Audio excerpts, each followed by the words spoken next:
It's May 31st, 2024, Georgetown, Texas. It's 5-3, as you can see. The bases are loaded. There are two out in the bottom of the 13th. Den Geyer is up at bat. It's probably the biggest moment of the game coming up. There's your pitcher. You see, she has gone quite a while. In fact, she's pitched every pitch for Weslaco in this game. Now, why is it such an important moment? Well, it's the state semifinal. The winner is going to go on to play for the state championship. This is a one-game playoff. But how many times has Weslaco been in this moment?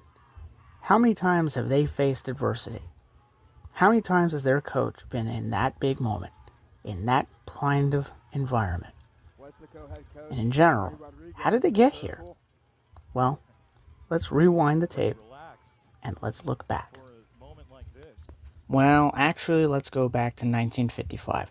This was Weslaco's first chance at a state final appearance with senior Bobby Lackey. The quarterback had led Weslaco to that state semifinal appearance with a victory over Nederland, 26-7. They then met Hillsborough in Waco at Baylor University and led 7-0 at halftime. However, they would then lose 20-7. That was the only loss Weslaco suffered all year, to go 13-1. Now, let's do a little bit more. This is 1976 with the women's basketball team. This was the 4A state semifinalists. They actually were ranked that year. And, well, they played Duncanville in the state semifinal. As you can see, they had beaten Austin Johnson to get there. They were looking for a very, very big moment, as led by players such as Kathy and Sharon Fuller, along with Jamie Campbell. Unfortunately for them, they lost to Duncanville, 79-47. Now let's look at 2016. And yes, that was the first time the softball team had made the Elite Eight. If they could just beat New Braunfels Canyon in a best-of-3 series, just beat them twice, then they would get to go to a state semifinal. And what do you know? There's a home run. That was actually the go-ahead home run to give them a Game 1 victory and make them one step closer to a state semifinal appearance. Now let's look at Game 2. That about summarizes it. A bases loaded walk. In a game that Weslaco was up 7-0. And there you go. State semifinals, here they come. Let's see how it went for Weslaco. In that state semifinal anyway. There's Perlin. And there's a big moment, it appears. So let's see what's happening. Oh. Well. Yeah. Now that doesn't sound very good. Yeah. But, state semifinalists, right? Oh.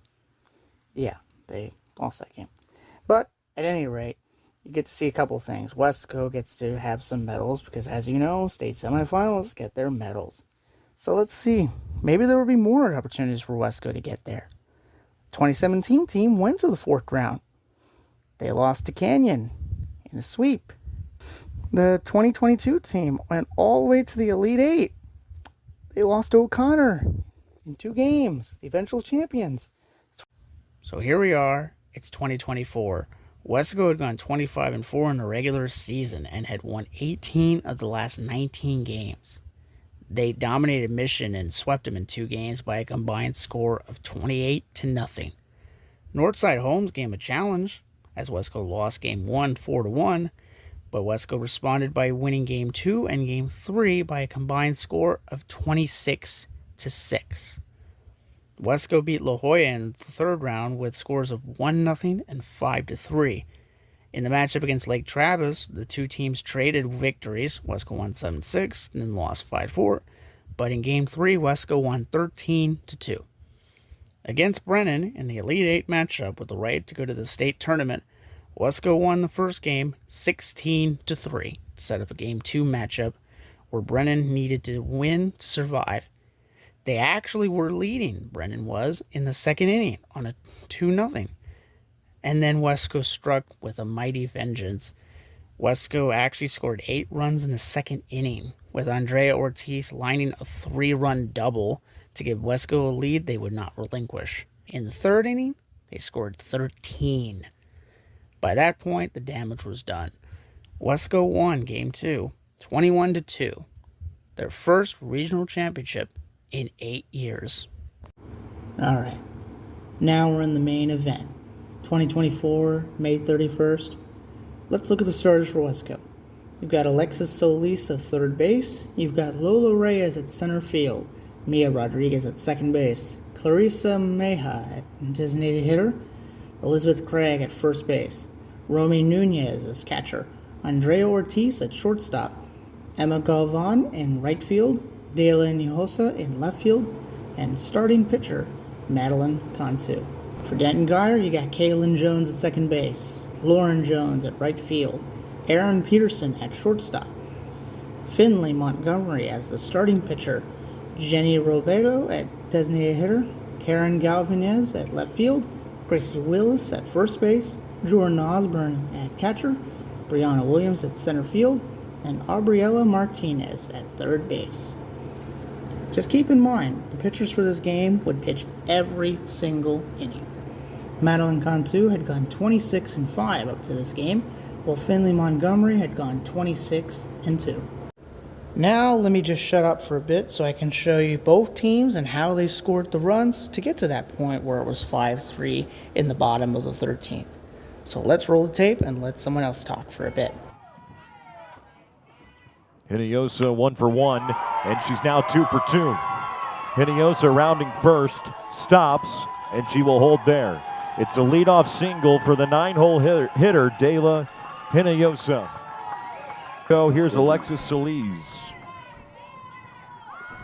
Solis gets down a bunt. It's picked up in fair territory. Throw over to second, not in time. And either Robledo or Montgomery coming out of the circle. That pitch is low and away, ball 4. There's now 2 runners aboard with 1 out as Mia Rodriguez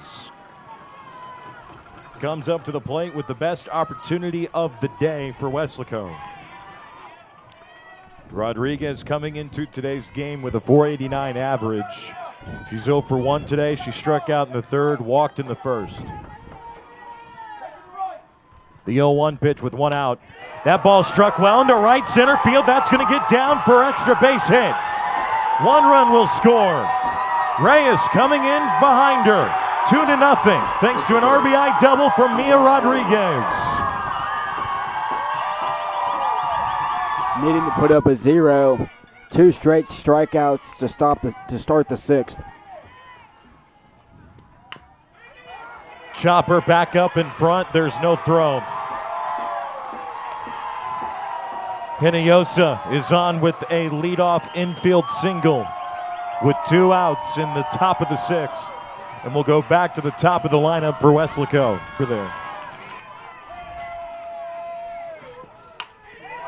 And the pitch is hit high in the air to left. It's off the bottom of the wall.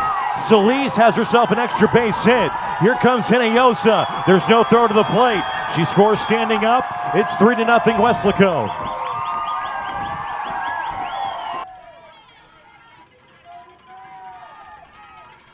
Full count on Willis. Here is the 3-2 pitch. Low and in, ball 4. And Willis is at first after the 1-out single in the bottom of the 6th. 1-out walk in the bottom of the 6th. The 2-1 delivery. High fly ball into center. Back goes Reyes. It's off the wall. She never saw it, and she falls down. Willis held up at third base. And there's now 2 runners on with 1 out.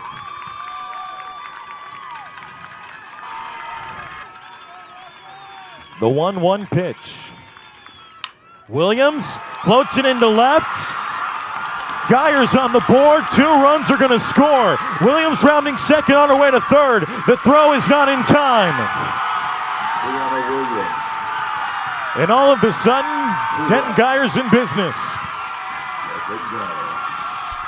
Brianna Williams comes through when her team needs it most. Slices that into left field and the spin on that ball. No balls, 2 strikes. 1 out on Kaylin Jones. Grounded up the middle.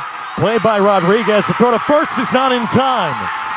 It's a single for Kaylin Jones, and she ties it. Here's Lauren Jones. Jones goes. Throw down to second. Not in time. Oh, no. She was off the bag. 2-2 pitch. Strike 3. Finley Montgomery, her 8th strikeout of the game. She's letting them know about The 1-2 pitch. Robledo swings and misses. 1 ball, 2 strikes on Lauren Jones with the runner at third base.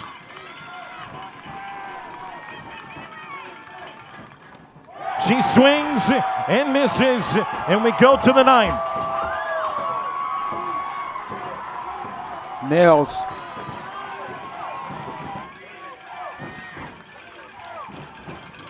Two balls, 2 strikes, 2 outs. 3 outs. Cantu gets another strikeout. Strikeout number 10. We're through 9. We go to the 10th. Back.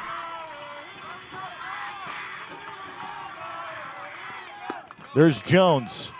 Throw down to second. Got her! Williams thrown out. 2-2 to Peterson. Swing and a miss. Peterson strikes out. Cantu has 11 Ks. We go to the 12th. Be back at... No comment. 2-2. Hit in the air to center. Reyes comes up. There she is. We're through 12. Let's go to the 13th. Here's a pitch. That's up the middle for a base hit. Nunez is aboard. No outs in the top of the 13th.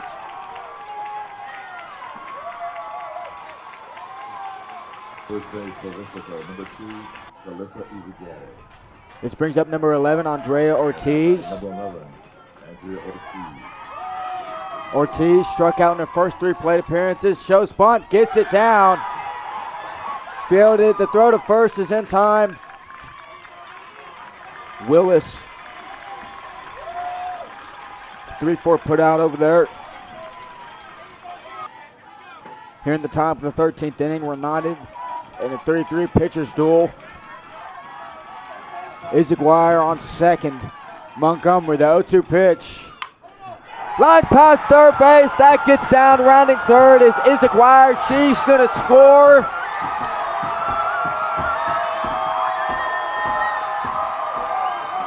Weslaco takes a 4-3 lead in the top of the 13th. Galvan, the senior, with the hit of the season for Weslaco. Here's the pitch. And that's a ground ball knocked down by Jones. That gets past her. Galvan's going to score. Galvan's going to score on the base hit by Hinojosa. 5-3 Weslaco. Yeah, I won't forget it. This is the 97th at bat. The 3-2. 1 down. Gracie Willis strikes out. The 1-2 pitch. High fly ball into right center field. Reyes ranges over and makes the catch. 2 down. She is 3 for 5 with 2 singles, a triple. She was caught stealing last time she was on the bases. That slapped to short. Play by Ortiz. The throw is not in time. Williams slides into first base safely after the infield single and keeps the Denton Geyer season alive. The 1-0 delivery. Up the middle into left center field. The game continues. Williams goes down to second base.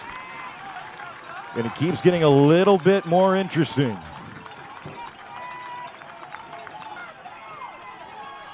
Jones 0 for 5 tonight. She has struck out. She's 0 for 6 tonight, excuse me. She struck out 4 times. This one she chops to third. Solis's throw is not in time, and the bases are loaded.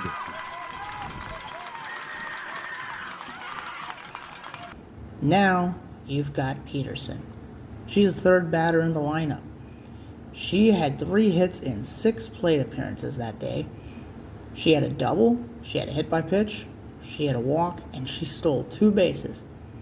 Now just think about it. If she hits the ball, she possibly could make this a tie game or closer to home. Or if she hits one really well, she ends this game. A walk could help. A passed ball could help. It's possibly the biggest moment for one of these teams. Weslaco is trying to do something they have never done before in their own history. They have never reached a state championship game. In fact, they wouldn't even be the first team to play for the softball championship tomorrow. Harlingen South is going to play on June 1st. Only 14 teams have ever won a state championship in the Rio Grande Valley, and none of them were girls' teams. So, let's see what happens here in a moment in history. Here's Aaron Peterson, bases loaded with 2 out. Bottom of the 13th inning. A double could win this game. First pitch to short. Underhanded to second. The game is over. Weslaco survives 13 to go to the 6A state championship.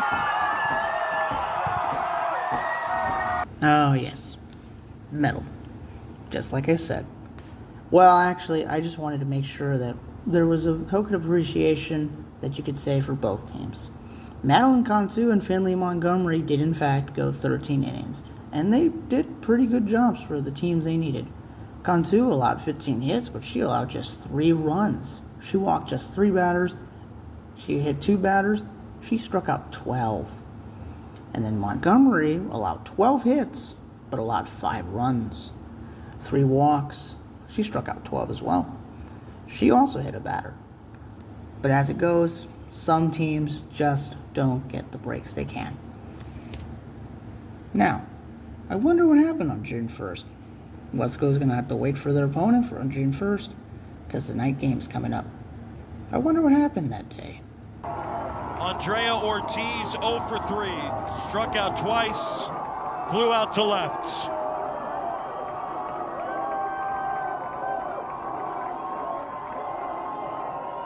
Ortiz in the left, at the wall, gone!